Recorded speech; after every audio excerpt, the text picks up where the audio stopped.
Shalom. Dans notre vidéo précédente, nous avons présenté la Bible hébraïque. Aujourd'hui, parlons de la Torah, c'est-à-dire le Pentateuque, les 5 livres. En fait, le mot Torah signifie enseignement, instruction. La Torah instruit l'homme. La Septante grecque a proposé nomos, loi, qui occulte la dimension narrative du livre. Présentons-le. Genèse ou Bereshit, au commencement, n'offre aucune histoire de Dieu, comme dans les autres mythes fondateurs. Elle enseigne l'histoire des commencements. Commencement du monde, commencement de l'homme, masculin et féminin, créé à l'image de Dieu, ce qui évacue tout racisme. Mais l'histoire commence vraiment avec Caïn et Abel, les premiers engendrés. La question se pose alors, les hommes créés libres sont-ils capables de vivre en fraternité devant Dieu? Adam et Ève sont-ils capables de dialoguer plutôt que de s'enfermer dans leurs désirs? Caïn sera-t-il capable de dépasser sa haine pour être gardien de son frère?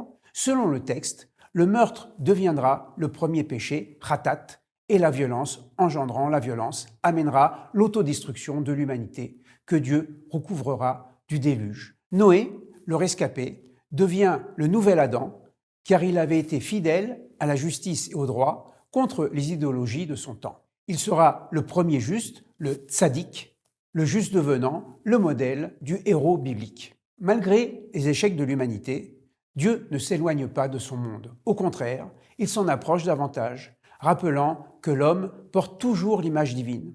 Aussi, tout meurtre vaut comme un déicide, puisque l'assassin retire cette image divine du monde. Dieu donne aussi un sens au phénomène naturel de l'arc-en-ciel en faisant un signe d'alliance pour ne plus envoyer de déluge, tout en invitant les descendants de Noé à penser à l'harmonie humaine à l'instar de l'harmonie des 7 couleurs primordiales. Babel marque le commencement des peuples, afin que la terre soit remplie et travaillée selon la bénédiction divine originelle. Ici, Dieu diaspore l'humanité aux 4 coins de la terre. Mais le projet de Dieu ne s'arrête pas là.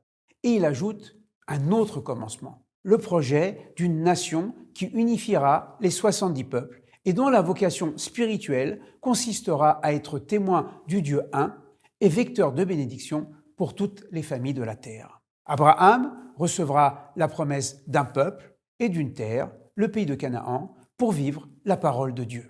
L'identité hébraïque se construira en 4 générations. Abraham et Sarah, Isaac et Rebecca, Jacob, Léa et Rachel, Joseph et ses frères. La vie des patriarches sera marquée par la question de la fraternité, qui constitue le fil rouge de la Genèse. Chaque héros passe par des épreuves, le lot de tous les justes, et chacun devra puiser dans sa foi, Emouna, la force de se dépasser. Néanmoins, les héros bibliques restent profondément humains, et leur foi n'annule pas leurs sentiments, voire leurs erreurs. La religion des patriarches est simple, mais profonde. Croyance en un seul Dieu, alliance de la circoncision, Berit Mila, inaugurée par Abraham, qui fait du corps de l'homme et de la sexualité un temple de Dieu, interdiction du sacrifice humain et pratique de l'éthique monothéiste. En même temps que Joseph se réconcilie avec ses frères, toute la famille du vieux Jacob, surnommé Israël, lutteur de Dieu, descend en Égypte lors d'une grande famine et s'y installe. Le livre de l'Exode, Shemot, les noms, débute avec l'esclavage des Hébreux en Égypte. Moïse, Moshe, enfant sauvé de la barbarie égyptienne, puis adopté par la fille du Pharaon, finit par devenir berger de Jéthro, prêtre de Madian, dont il épousera la fille Tsipora. Dans le désert du Sinaï, Dieu se révèle à lui au cœur d'un buisson anonyme. Il le missionne pour la libération d'Israël et lui révèle son nom, Ehiyé, Asher, Ehiyé, je serai, qui donnera en réduction le tétragramme, YHWH, un nom qui se construit avec le verbe être. La confrontation entre Moïse et Pharaon renvoie à 2 conceptions.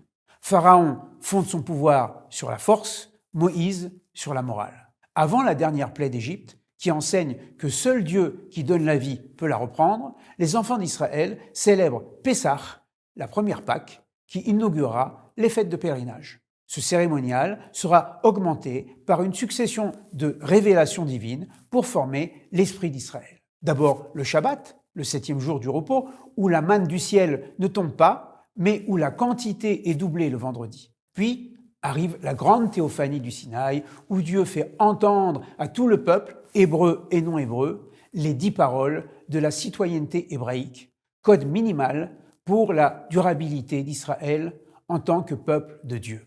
Pendant que Moïse monte chercher l'étape de la loi, le peuple, affolé de son absence, se rassure par la fabrication du veau d'or. Moïse obligera Dieu à dépasser son attribut de rigueur en révélant sa miséricorde et son pardon infini. Pour montrer son repentir, Israël usera de matériaux précieux pour construire le temple portatif qui contiendra en son sein l'arche d'alliance. Le Lévitique, Vaïkra, Ilapeda, contient la législation des prêtres descendants d'Aaron de la tribu de Lévi et chargés du temple, mais aussi le code de la sainteté pour l'ensemble de la communauté d'Israël en tant que peuple de prêtres de Dieu au milieu des nations. Le livre des Nombres, Bamidbar, dans le désert, décrit les manquements de la génération sortie d'Égypte, encore immature, au grand projet divin, et laissant sa place à la génération suivante, 40 ans plus tard. Enfin, le Deutéronome, Devarim, paroles, constitue le dernier discours de Moïse qui, tout en révélant de nombreuses lois sociales liées à la terre promise, rappelle les engagements de l'alliance entre Dieu et Israël. Il meurt à 120 ans en Transjordanie sans avoir foulé la terre jurée aux patriarches. Il reste le plus grand prophète d'Israël. La prochaine fois, nous parlerons de la tradition orale. Shalom.